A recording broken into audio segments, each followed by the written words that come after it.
Quando eu era criança, tinha uma caixa de sapatos onde colocava uns bichinhos, umas lagartas, que eram conhecidos como os bichos da seda. Muitas crianças, naquela altura, tinham essas caixas com esses bichinhos da seda, ou seja, com essas lagartas. Nós não tínhamos intenção de ser criadores de bichos da seda, nem outra intenção a não ser ver todo um processo de transformação daquela lagarta em borboleta. Mas, na verdade, nós não víamos nada, porque todo o processo de transformação dava-se dentro de um casulo que a própria lagarta construía. Ou seja, a lagarta ficava fechada, talvez usando uma linguagem de hoje, ficava confinada dentro daquele casulo que ela construía e aí o processo acontecia. A esse processo de transformação dá-se o nome de metamorfose.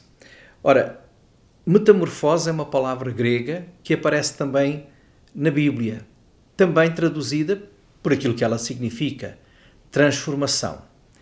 No Novo Testamento, esta palavra aparece em Romanos, no capítulo 12 e no versículo 2. E diz assim: não vos conformeis com este mundo, mas transformai-vos pela renovação da vossa mente, para que experimenteis qual seja a boa, agradável e perfeita vontade de Deus. A expressão transformai-vos é esta mesma palavra, metamorfose. A palavra metamorfose aparece na Bíblia, sobretudo no Novo Testamento, em Mateus, no capítulo 17 e no versículo 2, e em Marcos, no capítulo 9, nos versículos 2 e 3. Em Mateus e em Marcos, esta palavra metamorfose é associada à transfiguração da pessoa de Jesus. Quando Jesus subiu a um monte com os seus discípulos e ali se transfigurou, se transformou, a palavra é esta, a palavra metamorfose. Este é um momento em que os discípulos podem ver Jesus glorioso, podem contemplar a glória de Deus que estava ali bem visível em Cristo. Esta transformação ou esta transfiguração é um momento único naquela experiência que os crentes, que 3 dos seus discípulos puderam assistir. E o que é que eles assistiram? Eles assistiram a uma mudança de um corpo carregado com todas as limitações humanas e que naquele momento se transforma num corpo de alguém glorioso, cheio da glória, cheio da beleza, cheio da luz que vem do céu, da luz divina. É curioso que esta mesma palavra metamorfose, para além de Mateus e de Marcos, ela aparece também na carta do apóstolo Paulo aos Coríntios. E em Coríntios, no capítulo 3 e no versículo 18, também esta palavra está associada com a palavra glória. E o texto diz assim: todos nós, com cara descoberta, refletindo como um espelho a glória do Senhor, somos transformados de glória em glória, na mesma imagem como pelo Espírito do Senhor. Então, essa transformação que Deus fala aqui em Coríntios, que se espera de cada cristão, que se espera de cada um de nós, é uma transformação que deve levar cada cristão, cada filho de Deus, a refletir a imagem gloriosa do Senhor Jesus. Mas aqui nós temos que fazer uma pergunta: como é que pode um ser pecaminoso, sujo, como nós somos, mostrar a glória de Deus? Isso é possível. Mas é possível se eu passar por um processo de transformação, tal como aquela lagarta rastejante, e se nesse processo eu for transformado numa borboleta voadora. É claro que isto é uma linguagem simbólica. Nós encontramos a resposta em Romanos 12, no texto que no início já falei. Aí nos é dito como é que podemos manifestar a glória de Deus. Como é que nós podemos passar por este processo de transformação para mostrarmos a glória de Deus. O versículo 1 e 2 de Romanos 12 diz assim: Rogo-vos, pois, irmãos, que apresenteis os vossos corpos em sacrifício vivo, santo e agradável a Deus, que é o vosso culto racional. E não vos conformeis com este mundo, mas transformai-vos pela renovação do vosso entendimento. Há 4 aspectos aqui nesta passagem que eu gostaria de destacar que são fundamentais para nós compreendermos todo este processo de metamorfose, ou seja, de transformação na vida de alguém. A primeira coisa que aí está no versículo 1 é apresentar a Deus. Apresentar a Deus. O versículo 1 diz: apresentai os vossos corpos em sacrifício vivo, santo e agradável a Deus. Paulo faz aqui uma comparação entre o sacrifício que é feito no Velho Testamento e o sacrifício que Deus agora espera dos seus filhos, que Deus agora espera de cada um de nós. No Velho Testamento, um animal era oferecido, podia ser um cordeiro, podia ser uma rola, era um animal que era oferecido para ser morto em sacrifício, em ato de adoração, em ato de culto a Deus. No Novo Testamento, nós vemos que não mais precisamos desses sacrifícios. Jesus foi o Cordeiro de Deus que foi sacrificado por cada um de nós. Jesus ofereceu e ofereceu-se a Ele próprio em sacrifício para perdão dos nossos pecados.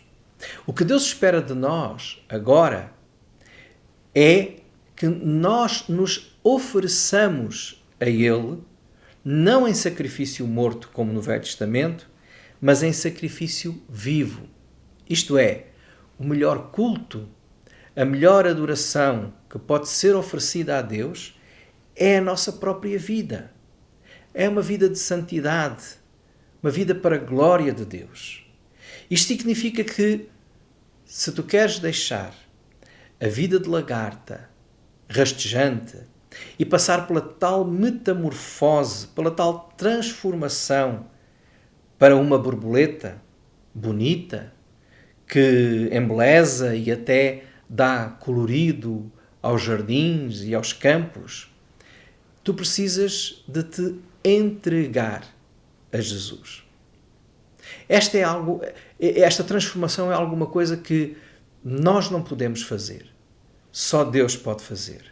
Só Ele, pela ação do seu Santo Espírito, pode transformar-te. Jesus disse: sem mim nada podeis fazer. Nós precisamos de ter a humildade suficiente para dizer: Senhor, toma a minha vida. Eu dou-te a minha vida. Transforma a minha vida. Transforma-me. Porque só Ele pode operar essa transformação. Uma segunda coisa que o texto de Romanos 12 diz, é a necessidade que temos de rejeitar o mundo. Rejeitar o mundo.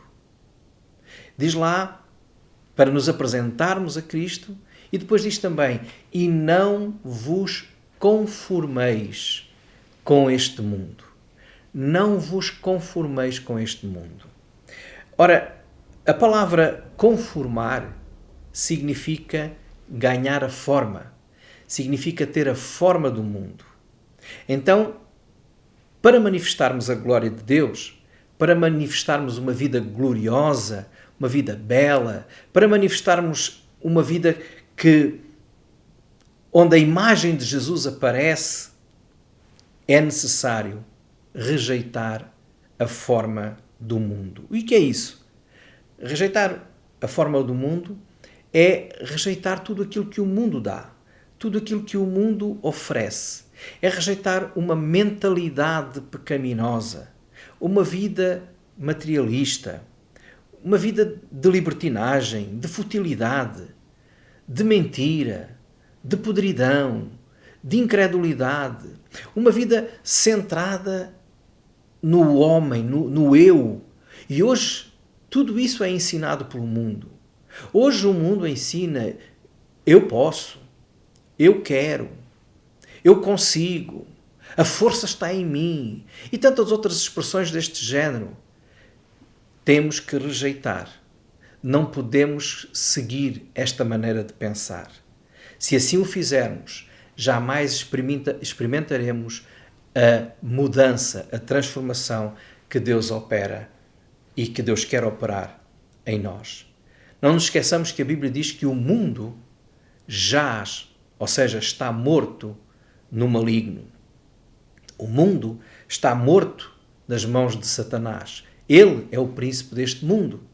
E o mundo está escravizado pelas suas ideias, pela sua mentalidade pecaminosa. E o pecado domina neste mundo. E a Bíblia diz que o salário do pecado, o resultado do pecado, é a morte. Por isso todos nós estamos mortos nos nossos delitos e nos nossos pecados. Para haver transformação, para haver mudança, nós temos que rejeitar essa mentalidade. Temos que rejeitar a maneira de pensar e de viver deste mundo que abandonou a Deus, que não quer saber de Deus e que pensa que tudo está centrado no homem e que o homem é a solução para todas as coisas. Se queremos manifestar a glória de Deus, então nós não podemos conformar com o mundo. E se alguém pensa que pode ser crente e viver em dois caminhos, andar em duas estradas, a Bíblia diz que não. Ninguém pode servir a dois senhores, porque o nosso coração estará onde está o nosso tesouro. E se aquilo que nós valorizamos são as coisas deste mundo, então nós estaremos aí e não estaremos com Deus. É por isso que o Senhor diz na sua palavra: pensai nas coisas que são de cima e não nas que são da terra. Buscai primeiro o reino de Deus e a sua justiça. É isso que nós temos que viver. E se assim vivermos, a vida que este mundo oferece, nós rejeitamos. Porque essa é a vida da lagarta rastejante. Mas aceitamos a vida que Deus oferece, que é realmente a vida abundante, a vida plena em Cristo Jesus. Mas há mais uma coisa que este texto nos diz. Ele diz-nos que é necessário apresentarmos, oferecer-nos a Cristo, entregar-nos a Cristo. É necessário rejeitar o mundo, não nos conformarmos com o mundo, mas também diz que é necessário renovarmos a nossa mente. Diz o texto: pela renovação do vosso entendimento. Renovar a mente significa tirar alguma coisa velha para pôr uma coisa nova. Esse é o significado da palavra renovar. Renovar significa tirar o velho e pôr o novo. E a renovação da mente significa isso mesmo, mudar a nossa maneira velha de pensar para passarmos a pensar de uma maneira diferente. Se a minha mente, a minha mentalidade ainda é a mesma que o mundo tem, se eu não mudei nada, então não há operação nenhuma de transformação na minha vida. Algumas coisas que o mundo pensa, algumas coisas que o mundo ensina e que contrariam a Deus, que desonram a Deus, que até blasfemam de Deus, eu tenho que retirar da minha mente, eu tenho que retirar do meu pensamento. Se a minha mente e a minha mentalidade é a mesma que o mundo tem, se eu viver de acordo com essa maneira de pensar materialista, ateísta, fútil, como já aqui falei, então eu não posso experimentar essa transformação. Eu preciso de mudar a minha mente para passar a ter uma mente igual à mente de Cristo. E como é que isso se consegue? A mente de Cristo está revelada, a mentalidade de Cristo está revelada na palavra de Deus. Então eu preciso de uma mente de acordo, em conformidade com a palavra de Deus. Eu preciso trocar a minha mentalidade por outra e essa adquiro-a na palavra de Deus. A Bíblia diz em 1 Coríntios, no capítulo 2, nos versículos 14 a 16, que o homem natural não entende as coisas espirituais, porque elas discernem-se espiritualmente. Mas o que é espiritual entende bem tudo. E depois termina no versículo 16 dizendo: vocês, e está a falar aos crentes, vocês têm a mente de Cristo e por isso entendeis. Como é que eu posso ter a mente de Cristo? A mente de Cristo é revelada, como já disse, na palavra. Então eu não posso rejeitar a palavra. Quanto mais eu me alimentar da palavra de Deus, quanto mais eu meditar na palavra de Deus, quanto mais eu buscar a palavra de Deus, mais eu adquiro a mente de Cristo.